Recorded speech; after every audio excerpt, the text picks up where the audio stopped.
ಆಗೋದಿಲ್ಲ, ಎಲ್ಲ ಮೇಲೆಲ್ಲ ಭಾಗ ಬಿಟ್ಟು ನಿಂತಿದೆ. ಪುನಃ ಬರೋ ವರ್ಷ ಇದೇ ಥರ ಮಳೆ ಬಂದರೆ ಪುನಃ ನಾವು ಎಲ್ಲಿಗಾದ್ರೂ ಬೇರೆ ಹೋಗಲೇಬೇಕಲ್ವ. ಇವತ್ತು ಕೂಡ ನೆನೆಸ್ಲಿಕ್ಕಾಗೋದಿಲ್ಲ. ಯುದ್ಧ ನಾವೆಲ್ಲ ಉಳಿಯೋದೇ ಇಲ್ಲ ಅಂತ ಯೋಚನೆ ಮಾಡಿದೆ. ಒಂದು ಅರ್ಧ ಗಂಟೆಯಲ್ಲಿ ನಾವು ದಾಟಿ ಸ್ವಲ್ಪ ಆ ಕಡೆ ಹೋಗ್ಬೇಕಂದ್ರೆ ಇಡೀ ಬಂಡೆ ಗುಡ್ಡ ಎಲ್ಲ ಕುಸ್ತೇ ಬಂದ್ಬಿಟ್ಟು ದಾಟಿದ ಮೇಲೆ ಒಂದು ಅರ್ಧ ಗಂಟೆ ಹೆಚ್ಚು ಕಡಿಮೆ.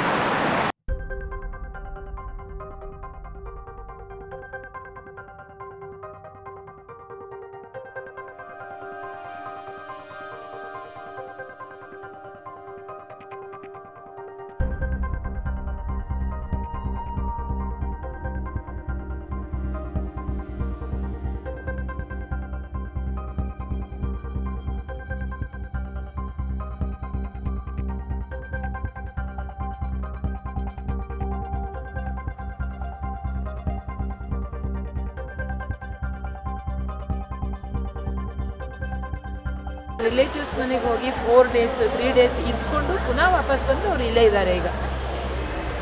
ಇದೀಗ ಆಲ್ಮೋಸ್ಟ್ 46 days 17th ಸ್ಟಾರ್ಟ್ ಆಗಿದ್ದು ಮಧ್ಯಾಹ್ನ.